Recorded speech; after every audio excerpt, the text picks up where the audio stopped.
তবে মেহেরবানি করে আল্লাহ পাক তার গুনাহগুলিকে মাফ করে দিবেন। এই জন্য কবি বলতেছেন, আয়কে কাহি কাজবালা যা আখেরি জানে কুদরদার তজর্রো আওয়ারি।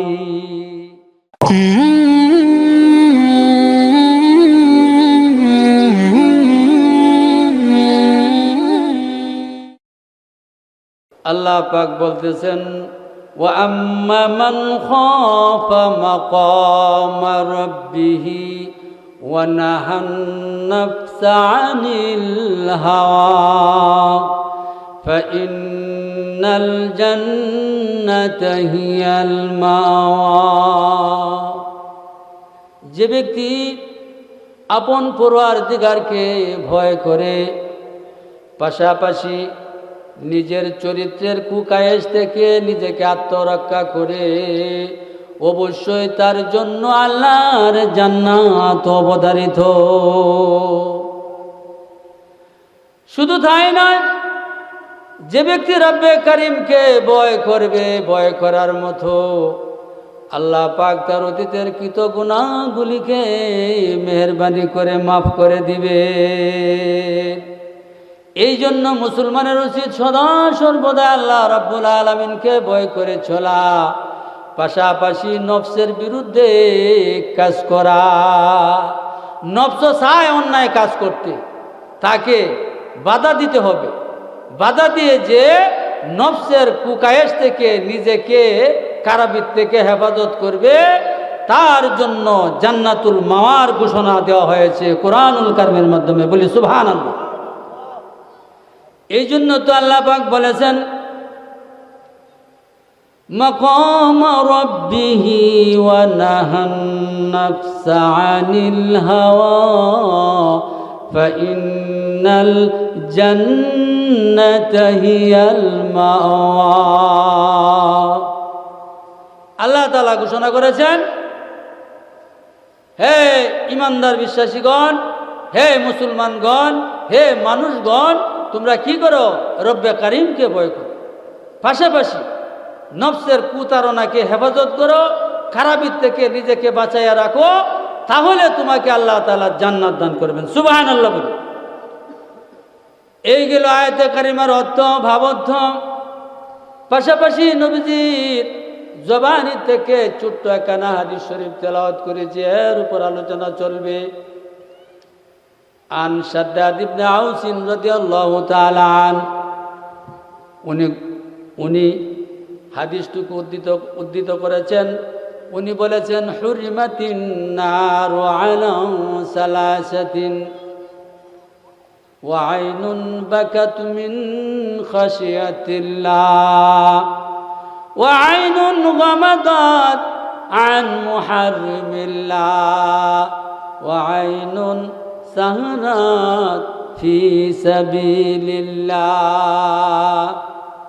তিন প্রকার চোখের জন্য আল্লাহ পাক দুজকের আগুনকে হারাম করেছেন। সুবহানাল্লাহ বলি।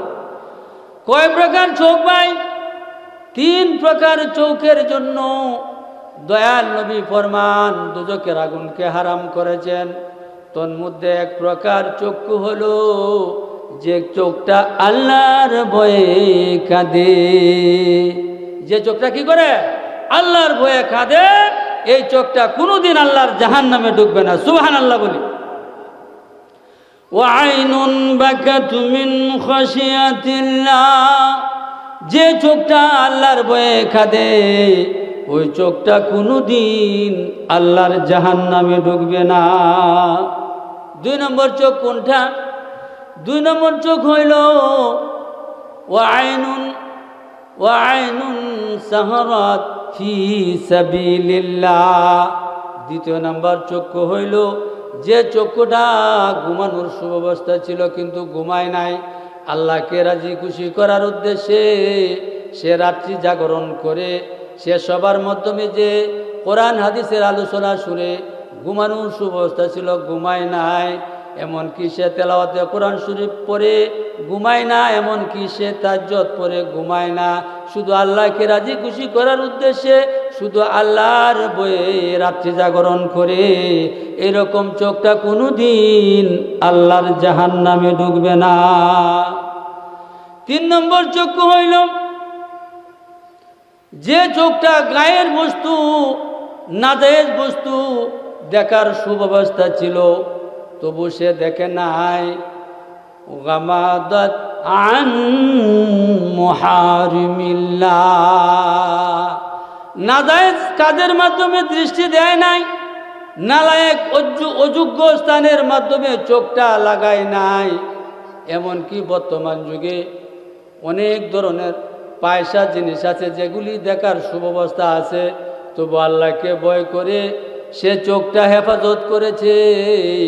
এই চোখটা কোনোদিন আল্লাহর জাহান্নামে ঢুকবে না।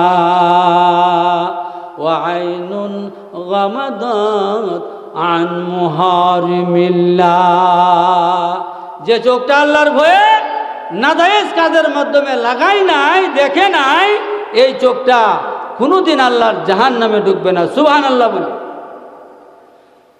আমি আয়াতের প্রারম্ভে বলেছিলাম, ও আম্মা মান খাফা, যারা আল্লাহকে ভয় করে, ভয় পাওয়ার মতো ভয় করে, তাদের জন্য বড় বড় পুরস্কারের ব্যবস্থা রয়েছে।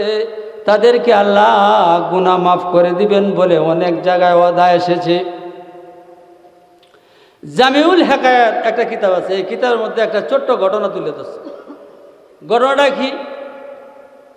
হযরত আবু বকর সিদ্দিক রাদিয়াল্লাহু তাআলা আনহুর জমানায় উনি কুফা নগরে গমন করেছিলেন। কোথায়? কুফা। কুফায় হযরত আবু বকর সিদ্দিক রাদিয়াল্লাহু তাআলা আনহু গমন করেছিলেন। গমন করার পর সেখানে গিয়ে দেখলেন জুরাদ নামক একটা ব্যক্তি ইন্তিকাল ফরমায়েছেন, ইন্তিকাল করেছেন। জুরাদকে কাফন দাফনের ব্যবস্থা করা হয়েছে। উক্ত কাফন দাফনের মাধ্যমে স্বয়ং হযরতে আবু বকর সিদ্দিক রাদিয়াল্লাহু তাআলা আনহু অংশগ্রহণ করেছিলেন।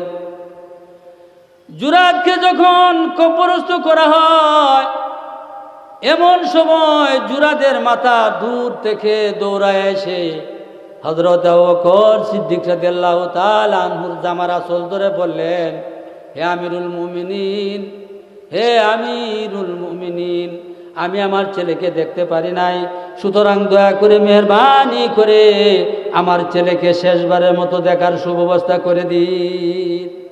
আমিরুল মুমিনিন হযরত আবু বকর সিদ্দিক রাদিয়াল্লাহু তাআলা আনহুকে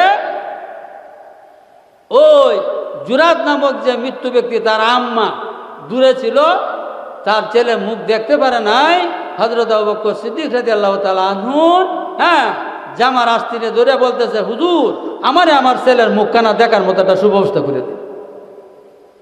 হযরত আবু বকর সিদ্দিক রাদিয়াল্লাহু তাআলা উনি কি করলেন, উপস্থিত লোকদিগকে বলতেছেন, এই লোকেরা তোমরা একটা কথা শোনো। বলি কি কথা?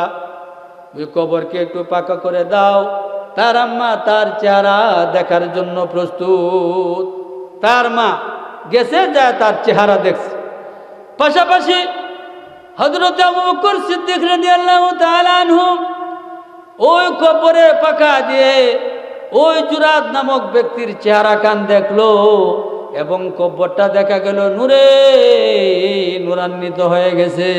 সুবহানাল্লাহ। কিন্তু আবু বকর সিদ্দিক রাদিয়াল্লাহু তাআলা উনি মানুষের মুখে শুনছেন লোকটা খারাপ অন্যায় কাজ করত, কিন্তু তার কবরের পরিবেশ অত্যন্ত ভালো, নূরানি চেহারা এবং কবরটা নূরে নূরান্বিত। ঘটনা কি? এই চিন্তা ভাবনা করতে উনি মদিনায় চলে গেলেন। কে কে? হযরত আবু বকর সিদ্দিক রাদিয়াল্লাহু তাআলা, যিনি সওয়ার গুহা মাত্র এক রাত্রির ইবাদত, तमाम জাহানে সমস্ত মুসলমানের নারী নরনারীর ইবাদত এক পাল্লা যদি রাখা হয়, আর হযরত আবু বকর সিদ্দিক রাদিয়াল্লাহু তাআলা আনহুর ওই সওয়ার গুহার এক রাত্রির ইবাদতের সমানও হবে না। আবু বকরের এক রাত্রির ইবাদতেই ভারী হয়ে যাবে। সুবহানাল্লাহ বলে। সে আবু বকর সিদ্দিক রাদিয়াল্লাহু তাআলা আনহু মনে মনে ভাবতেছেন, লোকেরা তো বলে লোকটা ভালো না, কিন্তু লোকটার মৃত্যুর পরে যা ঘটনা দেখলাম সে তো নুরানি চেহারা, জান্নাতি মানুষ হবে। কিন্তু ঘটনাটা কি? হঠাৎ করে হযরত আবু বকর সিদ্দিক রাদিয়াল্লাহু তাআলা আনহু যখন ঘুমের ঘরে গেলেন, ঘুমাইতেছিলেন, এমন সময় দেখতেছেন দয়াল নবী ঘুমের ঘরে এসে হাজির। আয়েশা বলতেছেন, আবু বকর, তুমি যে মানুষটাকে নিয়ে চিন্তিত হয়েছ, জুরাদ নামক ব্যক্তি, তাকে নিয়ে তুমি চিন্তা করতেছো। লোকে বলে সে অন্যায় কাজ করতো, কথা ঠিক, কিন্তু অন্যায় কাজ করার ফরক কোনই। সে রাত্রি যখন তার ভিতরে একটা অনুশোচনা আইতো, তখন সে কাঁদতো এবং রব্বে কারিমের দরবারে পানা চাইতো, গুনাহ মাফ চাইতো। এই আমলের বদৌলতে আল্লাহ পাক তার কবরকে নূরান্বিত করে দিয়েছেন। সুবহানাল্লাহ বলে। এই জন্য মানুষ যতই অন্যায় অপরাধ করুক, নফসের খুব প্ররোচনায়, শয়তানের ফেরবে, লোভের তাণ্ডবে যদি অন্যায় অপরাধ হয়ে যায়, তখনই যদি সে তওবা করে, গুনার জন্য রোনাজারি করে, কান্নাকাটি করে, তবে মেহেরবানি করে আল্লাহ পাক তার গুনাহগুলিকে মাফ করে দিবে। এই জন্য কবি বলতেছেন, আয়কে কাহি কজবলা যা আখেরি জানে কুদরদার তজর্রু আওয়ারি। তোমরা যে যত বেশি কাঁদতে পারো, কাঁদলে তোমাদের গুনাহ মাফ হয়ে যাবে, কাঁদলে তোমাদের র্যাঙ্ক বেড়ে যাবে। এই পৃথিবীতে যে যা কিছু পেয়েছে কান্নার বদলতে পেয়েছে। এই জন্য কাঁদতে রাজি আছি না ভাই আমরা? ইনশাল্লাহ ইনশাল্লাহ কাঁদতে রাজি আছি। অতীতে গুনাহ খাতা মাফের জন্য আল্লাহর দরবারে কাঁদবো। কাঁদলে আল্লাহ পাক মেহেরবানি করে আমাদের জীবনের গুনাহগুলি মাফ করে দিবে। কিছু মানুষ আছে গুনাহ করে আবার বেড়াগিরি করে। রমজান আসলেই দেখবেন এক শ্রেণীর মানুষ আছে রোজা রাখে না, অন্যায় করে। আর যদি কেউ বলে ভাই সিগারেটটা একটু গোপনে খাও, ঠান্ডা সিগারেটটা চাটা একটু পর্দার আড়ালে খাও, সে আরো সিনাজুর করে, হয় আল্লাহরে ডরায় না তুমি কেটা?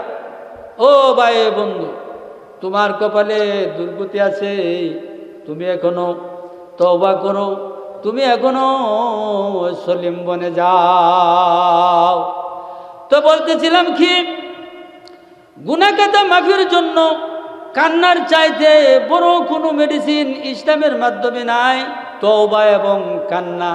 আরেকটা আছে, সেটা হলো আশা। আল্লাহ পাক কোরআনুল কারীমের মাধ্যমে পাপীদের উদ্দেশ্যে অনেক আয়াতে কারিমা নাজিল করেছে।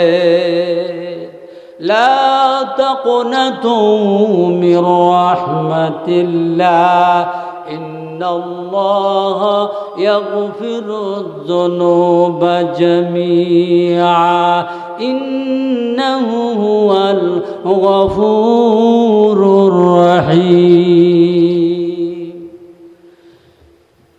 আল্লাহ পাক কোরআনুল কারীমের মাধ্যমে বলেন, তোমরা আমি আল্লাহর রহমত থেকে নৈরাশ হয়ো না। নিশ্চয় আল্লাহ তাআলা বান্দার জমাকৃত গুনাহগুলিকে ক্ষমা করে দিবেন। নিশ্চয় আল্লাহ তাআলা হইলেন মহা ক্ষমাশীল এবং দয়ালু। এই জন্য ভুলভ্রান্তি তো মানুষের হবে, হয়েই যা। গুনার সাগরে আমরা ডুবে আছি। আমাদের চতুর্দিকে গুনাহ। মাছের চতুর্দিকে কি পানির বেষ্টনী, আর মানুষের চতুর্দিকে হইল গুনার বেষ্টনী। এই গুনার বেষ্টনীর মাধ্যমে গুনাহ নিয়ে কবরে গেলে আমাদের ভয়াবহ অবস্থা পরিণতি হয়ে যাবে। সুতরাং গুনাহমুক্ত জিন্দেগি কিভাবে করা যায়, এই জন্য মসজিদের প্রয়োজন, এই জন্য মাদ্রাসার প্রয়োজন, এই জন্য ইসলামী মাহফিলগুলির প্রয়োজন, এই জন্য পীর মাশায়েখ ওলি আব্দুল গাউসের প্রয়োজন।